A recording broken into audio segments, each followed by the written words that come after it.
सभी विद्यार्थियों को मेरा नमस्कार। सीबीएसई अर्थात छत्तीसगढ़ बोर्ड कक्षा 9वीं विषय गणित अध्याय 7 राशियों की तुलना प्रश्नावली 7.3 का दूसरा भाग आज के इस वीडियो में हम बेसिक कॉन्सेप्ट के साथ करने जा रहे हैं। सभी विद्यार्थियों का मैं इस अपने प्यारे से यूट्यूब चैनल में हार्दिक अभिनंदन एवं स्वागत करता हूँ। इसका नाम है बीके मैथ्स एजुकेशन।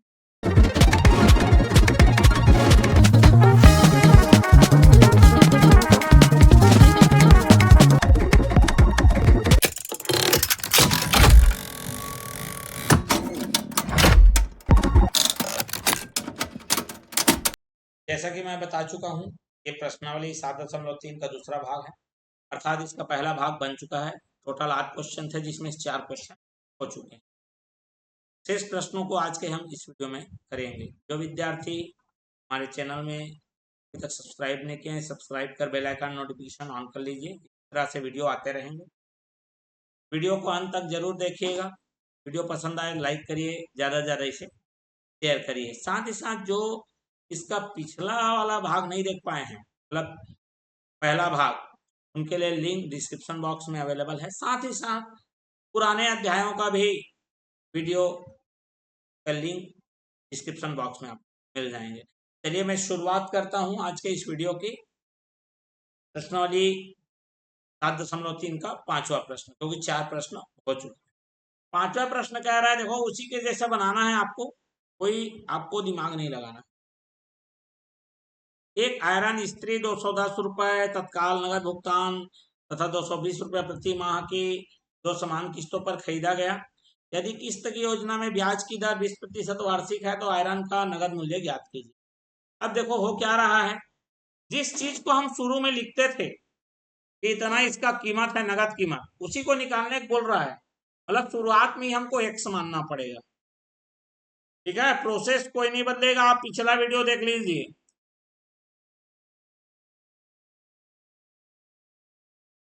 नगद मूल्य बराबर x रुपया।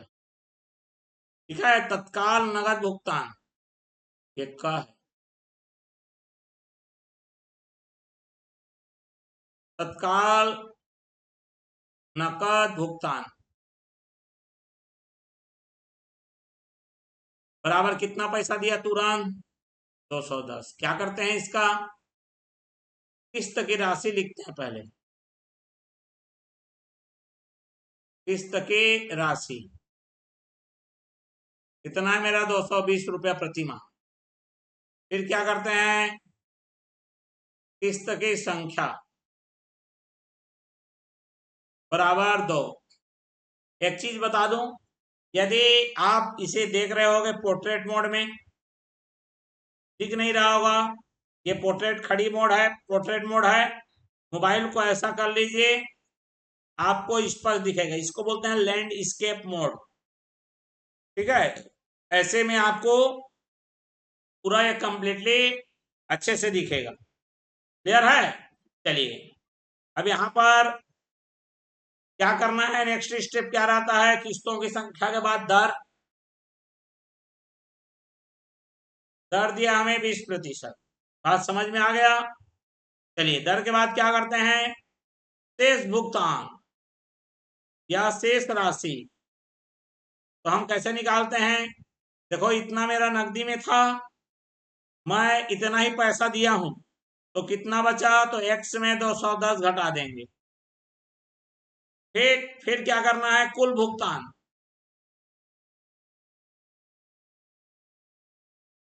कुल भुगतान हमारा कितना हो रहा है, देखो भैया 220 रुपए का किस्त बंधा हुआ है, 2 बार पैसा दिया, मतलब कुल मैं 240 रुपया दे रहा हूं।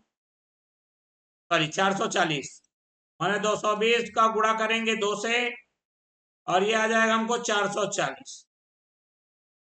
अब ये जो एक्स्ट्रा पैसा आया है, देखो इतना बचा था पैसा, इतना, तो जो भुगतान करते हैं कुल वो ज्यादा रहता है, क्योंकि ब्याज उसमें मिला रहता है। तो मैं यहां पर क्या निकालूंगा, अगला स्टेप में कुल ब्याज। कुल ब्याज कैसे निकलेगा, 440 में आपको घटा देना है x ऋण 210 को। ये ऋण है, ब्रैकेट के बाहर खुलेगा तो दोनों का चिन्ह बदल जाएगा, और ये आ जाएगा मेरे पास 650 माइनस एक्स। ठीक, अब इसके बाद क्या करते हैं हम, इसके बाद जानते हैं पहले महीने का ब्याज। पूरा आप स्टेप देख लीजिए।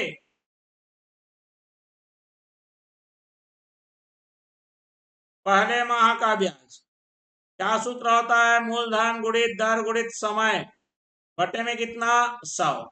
चलिए मूलधन किसको मानते हैं, जो हमारा शेष राशि है वो पहले महीने का मूलधन होता है।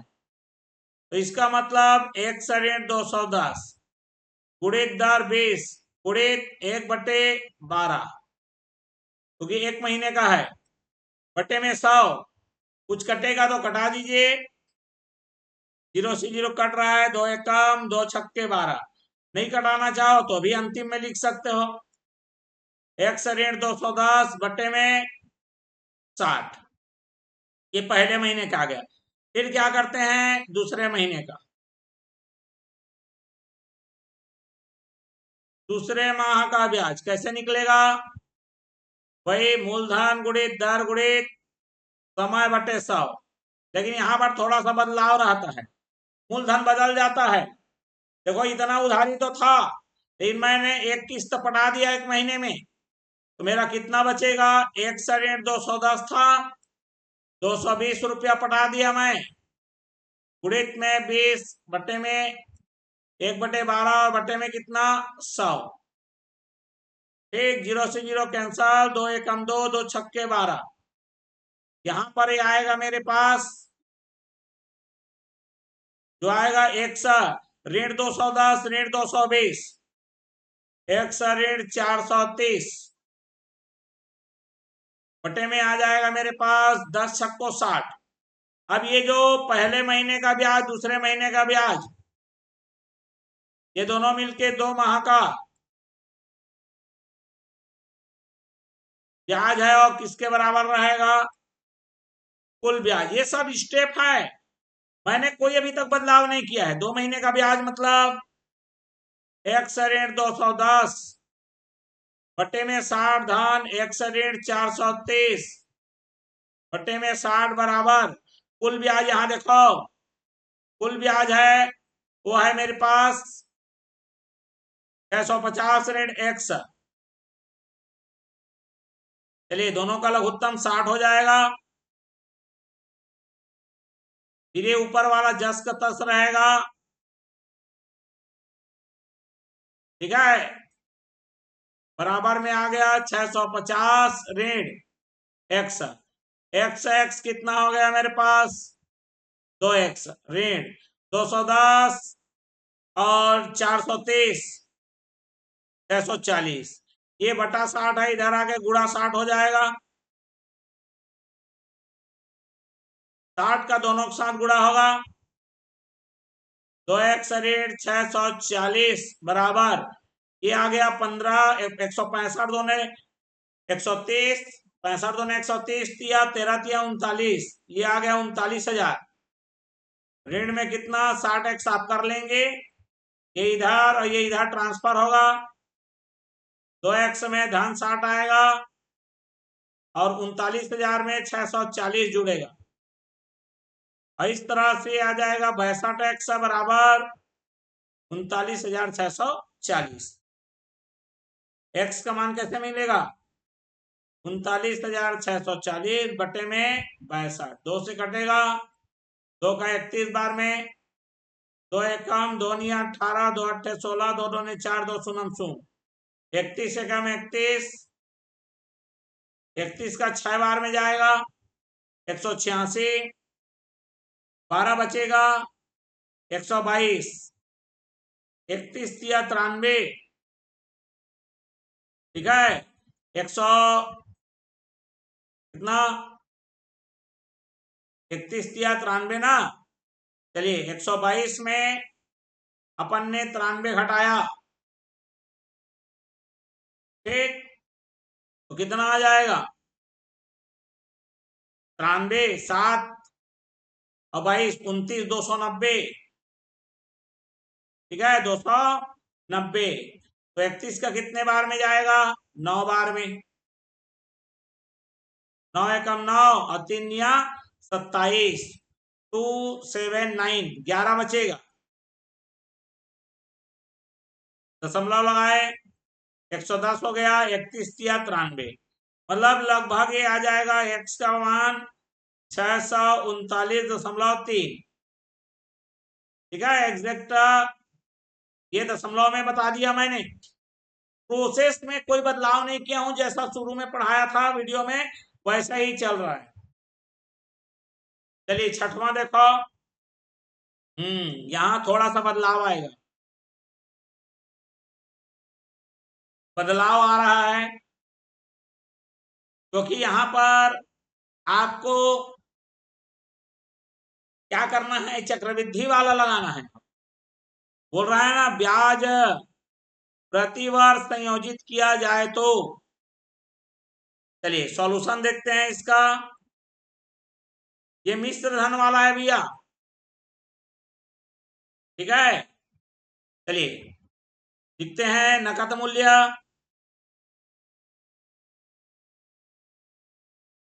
नकद मूल्य कितना है मेरा, 20,000। फिर हमारा क्या है, तत्काल भुगतान। चलिए तत्काल नगद भुगतान बराबर कितना किया, 11,000 का। ठीक, अब हमारे पास क्या दिया है, यहां पर ये चक्रवृद्धि वाला है, तो चक्रवृद्धि ब्याज का जो ये है, चक्रवृद्धि वाला जो है वो थोड़ा सा प्रोसेस में अलग है। ठीक, चलिए प्रोसेस में अलग कैसे हुआ आपको समझाता हूं मैं। शेष राशि बताइए, यहां पर शेष राशि पहले निकालना होता है। कितना बचा पैसा मेरे पास उधारी, तो 20,000 में 11,000 घटा दो, ये कितना आ जाएगा मेरे पास, 9,000। मतलब 9,000 का उधारी मेरे पास बच गया है।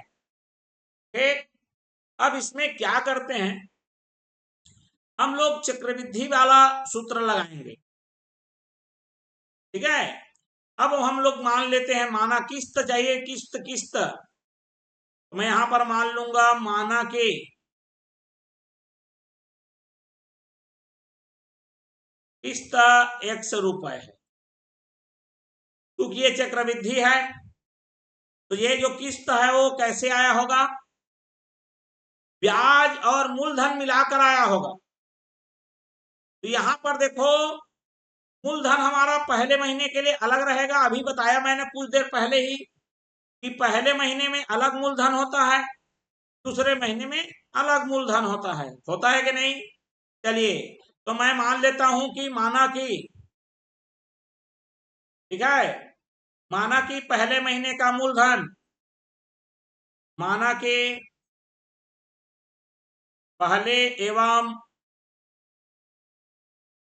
दूसरे माह का मूलधन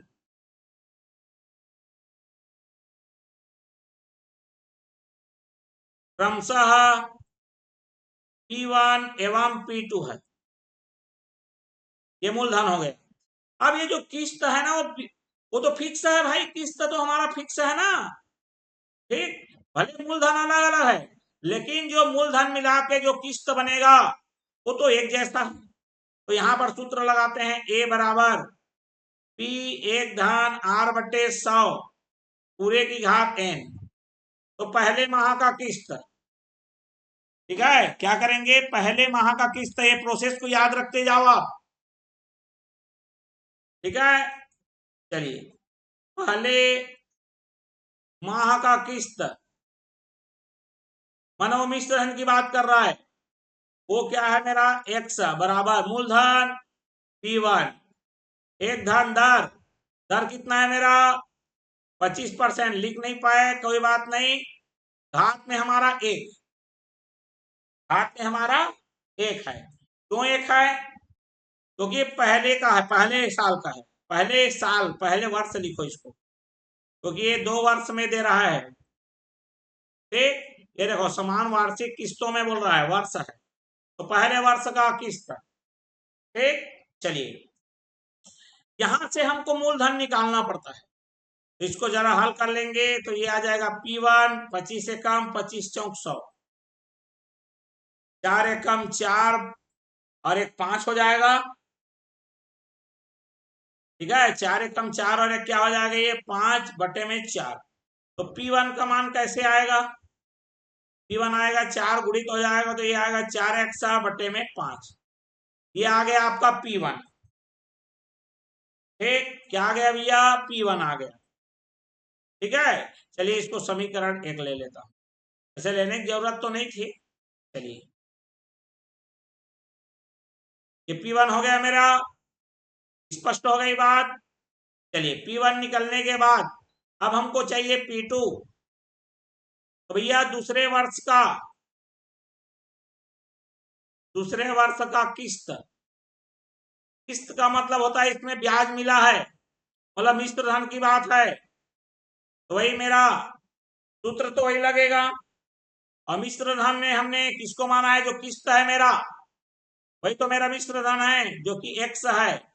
मूलधन अलग रहेगा P2, एक धनदार मतलब 25% बटे में 100 पूरे की घात 2। अब यहां पर 2 क्यों ले रहा हूं, देख लो, क्योंकि दूसरा साल मेरा चालू हो गया। ठीक है, यहां पर हम लोग 2 लेंगे। ठीक, उसमें एक ही महीना लेते थे, इसीलिए है। ये दूसरा साल है, मतलब 2 साल तक पैसा को रखा है भैया। तो यहां पर ये जो घात है वो 2 हो जाएगा, एक नहीं होगा। क्लियर हो गया बात, बिल्कुल 2 रहेगा, 2।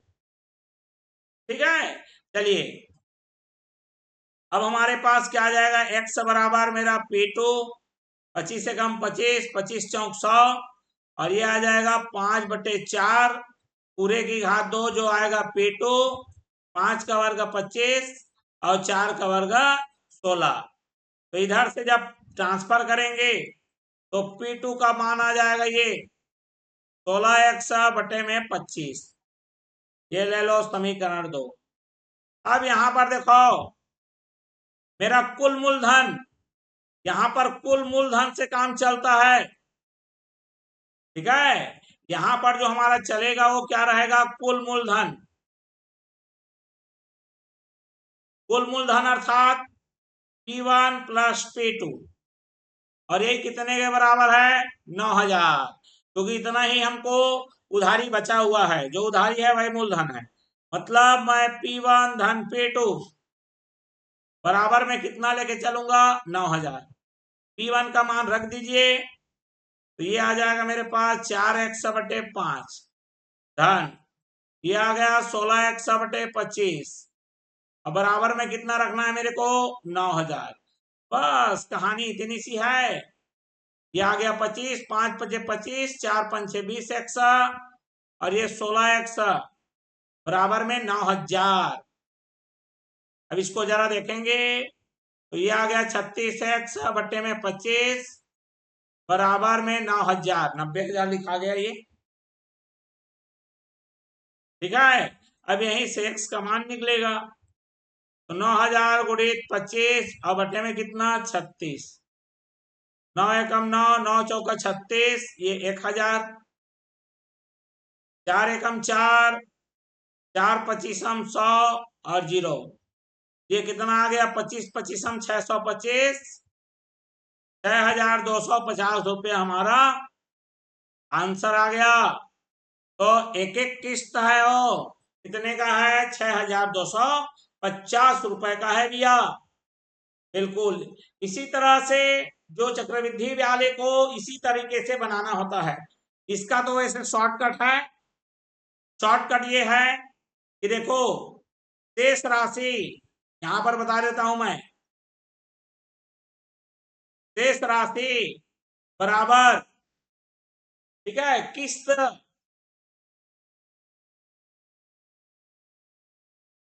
ठीक। अब यहां देख लो जरा, 100/100 धन दर पूरे की घात 1। क्लियर हो गया बात, को जरा ध्यान से देख लीजिए, 1 मिनट। या फिर चलो इसको ये करता हूं, सीधी सीधी सी बता देता हूं मैं, ये थोड़ा सा ऐसे जाएगा। किस्त बटे 1 धन दर बटे 100। एक बार पूरे की घात 1 लगाओगे, धन क्या लिखोगे, किस्त बटे 1 धन दर बटे 100, पूरे की घात क्या लगाओगे, 2। ऐसा जितना किस्त बनेगा, 2 किस्त वाला हम लोग अभी पढ़ रहे हैं, तो इस सूत्र में अगर लगाओगे तो डायरेक्ट आपका निकल जाएगा। आपको किस्त निकालना था, एक्स रख दो, शेष राशि आपको पता रहेगा, दर भी आपको पता रहेगा, और किस्त है हमारा 2 वाला ही पढ़ रहे हैं हम। क्लियर हो गया बात? चलिए तो बढ़ते हैं अगले प्रश्न के लिए। ठीक, चलिए भाई इसी चीज को आपको समझना है। चलिए बढ़ते हैं, अगला हमारा 7वां प्रश्न क्या बोल रहा है। अब यहाँ पर एक चक्रवृद्धि ब्याज वाला कॉन्सेप्ट हमने क्लियर कर लिया है, अब फटाफट करते हैं। लेकिन अभी अभी तो एक नया ट्विस्ट आ गया। वो ट्विस्ट क्या है, देखो, वॉशिंग मशीन का कीमत 12,000 रुपया है, मतलब मेरा नगद मूल्य है वो है 12,000 रुपए। तत्काल भुगतान, चलिए तत्काल भुगतान हमने कितने का किया है, 3600। दो समान प्रति 6 माही किस्तों पर उपलब्ध है, 6 महीने वाला है भैया ये। तो 6 माही वाला आपको पढ़ाया हूं मैं, नहीं देखे हो वीडियो देख लो बढ़िया से। दर मेरा, अच्छा शेष राशि पहले निकाल लो।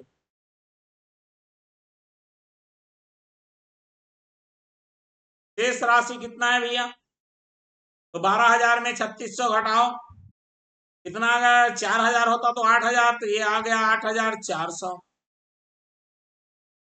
दर, यहीं पे ट्विस्ट है, दर में 20% है वार्षिक, माने साल भर का है भैया ये, ठीक है, साल भर का है, लेकिन हमको तो 6 माही संयोजित कराना है, तो इसका मतलब आप लिखोगे 10%, 6 माही, साल भर का 20%, तो 6 महीने का 10%, तो 20 नहीं लेना है 10 लेना है, यही तो ट्विस्ट है, सूत्र तो वही लगेगा।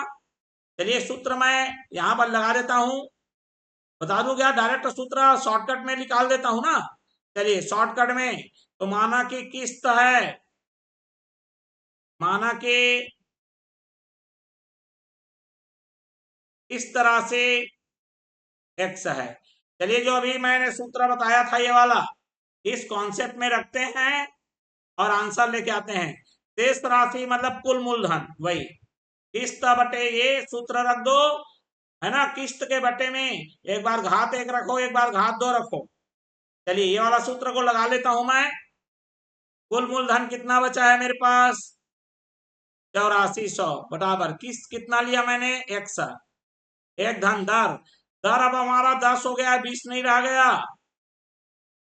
बीच में प्लस, फिर किस्त बटे 1 धन दर बटे 100, एक बार घात 1 लगाए, एक बार घात 2 लगाओगे। ठीक, चलिए अब इसको हल करता हूं मैं। 8400 एक्स बटा 0 कैंसल, और ये आ जाएगा 10 से कम 10, और ये 11/10, बीच में धन लगा लो, फिर ये आ जाएगा मेरा एक्स बटे 0 कैंसल, 10 से कम 10, और 11 बटे में कितना 10, पूरे की घात 2। ठीक है, मैं एक डायरेक्ट सूत्र लगा रहा हूं, अगर आपको पहले वाला समझ में आ गया होगा तो उसी विधि से करते रहिए, कोई दिक्कत नहीं है, उसमें भी आंसर आएगा। क्लियर हो गया? चलिए अब ये आ जाएगा मेरे पास 8400, ये बटा का बटा है, सबसे नीचे वाला ऊपर जाएगा, धन, ये 11 का वर्ग 121 होता है, और 10 का वर्ग 100, तो 100 आपका ऊपर जाएगा, और 11 11 121। चलिए दोनों का लघुत्तम ले लीजिए, दोनों का लघुत्तम आ जाएगा 121, 11 बार में जाएगा 11 दहम 110, और ये आ गया मेरा 100x। क्लियर हो गया? चलिए अब यहां से x निकालना आसान हो जाएगा, ये आ जाएगा मेरे पास 210x बटे में 121, और x कैसे निकलेगा, ये गुणा होगा ये बटा होगा, तो 8400 में, ठीक है, गुणित करेंगे किसको, 121 को, और बटे में क्या लगाएंगे 210x, ये क्या नीला आ गया, अच्छा चलिए ठीक, हट गया नीला, ठीक है। चलिए अब इस तरह से आप देखोगे, सॉरी x नहीं रहेगा, x तो हमने इधर लिख लिया है, 0 से 0 कैंसल, 21 से कम 21, 21 चौक 84, अब हमारे पास बचा 40 गुणित 121, आ गया x का मान 4 कम 4 2 ने 8 4 0, तो ये आ गया 4840, ये हमारा किस्त बन गया, क्लियर है, मतलब प्रत्येक किस्त 4840 का है। चलिए बढ़ते हैं अगले और अंतिम प्रश्न का, इस प्रश्नावली का और इस पूरे पार्ट का भी, 8वां क्या कह रहा है देखो, सेम वही है, किस्त का मान निकालने को बोल रहा है फिर से। चलिए फटाफट कर लेते हैं सॉल्यूशन। नकद मूल्य क्या है देखो जरा, नकद मूल्य हमारा कितना दिया है 3000, तत्काल भुगतान, तत्काल भुगतान है मेरा 450, शेष राशि बताइए, शेष राशि का मान हो जाएगा 2550, ठीक, दर हमारा कैसा दिया हुआ है 4% है, वो वार्षिक है भैया, हमको कैसे संयोजित करना है अर्धवार्षिक, ठीक है। चलिए अर्धवार्षिक में ये 2% रहेगा, अर्धवार्षिक में मतलब आधा साल का 2% रहेगा। चलिए सूत्र में लगा दो, शेष राशि बराबर किस्त पहला 1 धन दर बटे 100 पूरे की घात 1 धन किस्त 1 धन दर बटे 100 और पूरे की घात 2, ठीक है। शेष राशि हमारा कितना है देखो 2550, किस्त हमारा मान नहीं पाए, चलिए तो हम लोग यहाँ पर x मान लेते हैं, आप तो समझ ही गए होंगे, या यहाँ लिख लो माना कि किस्त 100 रुपए है, ठीक है। चलिए कोई दिक्कत नहीं है, 1 धन 2/100 पूरे घात 1 धन 1 धन 2/100 पूरे की घात 2, 2 एकम 2, 2 का 50 बार में, 2 एकम 2, 2 का 50 बार में। चलिए क्या होगा आगे देखिए, 2550 बराबर x बटे, यह आएगा 50 एकम 50 और ये 51 बटे में कितना 50 धन x बटे 51 गुणित 51 बटे में 50 गुणित 50, ठीक। चलिए जो सबसे नीचे ऊपर जाएगा 2550, ये आ गया मेरा 50x बटे 51 धन, ये आ गया मेरा 50 गुणित 50 और x भी रहेगा और ये रहेगा मेरा 51 गुणित 51। आप देख रहे होंगे कुछ कॉमन है, 50x और 51 कॉमन है, चलो निकाल लो उसे जो कॉमन है उसे, तो 50x बटे 51 दोनों के पास, यहाँ पर कुछ नहीं बचेगा मतलब 1, यहाँ पर क्या बचेगा 50 और यहाँ पर क्या बचेगा 51। चलिए दोनों का लघुत्तम लेके हल करेंगे और ये आ जाएगा 2550, 50x बटे 51 गुणित दोनों का लघुत्तम आएगा मेरा 51 और ये आ जाएगा मेरा 51 धन 50, 101 आ जाएगा 101 ठीक है, कितना आ जाएगा 101। चलिए तो फिर यहां पर आएगा 25 50, ठीक, गुणित ये दोनों 51 बट्टे में इधर आके 51 गुणित हो जाएगा, 51 गुणित 51 बट्टे में ये 50 नीचे आएगा, ये बटे में 51 धन 50, 101 बराबर में क्या बचेगा यहाँ पर, केवल और केवल x। ठीक, चलिए 0 से 0 कैंसल, 5 एकम, 5 पचे 25 और 5 एकम। ठीक, चलिए अब इसको आपको क्या करना है, भाग देना है। जब इसको हम भाग देंगे तो 51 गुणित 51 गुणित 51, 51 गुणित 51 तो क्या होता है, इससे पिछले वाले प्रश्न में हमने, पिछले वाला मतलब अभी कुछ दिन पहले ही जो इसका हमारा प्रश्नावली 7 दशमलव कितने का 2 का हम कर रहे थे, है ना, तब उसमें आया था 51 गुणित 51, हमें याद है, और ये आ जाएगा 2601 गुणित में 51 और बट्टे में कितना करना है 101। ये अगर 102 होता तो डबल हो जाता और ये 1300 के लगभग आता, मतलब जो आंसर आएगा मेरा लगभग 1300 के आसपास आएगा जी। ठीक है, और जब इसको हल करेंगे तो हमें जो प्राप्त होगा वो हो जाएगा, देखो सिंपल सा फंडा बता देता हूं मैं, सुन लो पहले। अगर ये 102 होता तो 51 एकम 51 दोने 2 बार में कटता तो ये 1301 रुपए के आसपास आता, लेकिन ये 2 बार में नहीं जा रहा है तो कुछ ज्यादा जाएगा और ये आ जाएगा लगभग 1313 दशमलव कुछ कुछ आएगा ये। ठीक है, 1313 के आसपास जाएगा, 30 पैसा। आप इसे हल करेंगे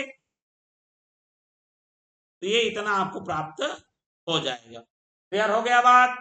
चलिए, और इस तरह से हमने जितने भी प्रश्न लगे हुए थे हमारे एक्सरसाइज में, उन सारे प्रश्नों को एक एक करके क्लियर कर लिया है।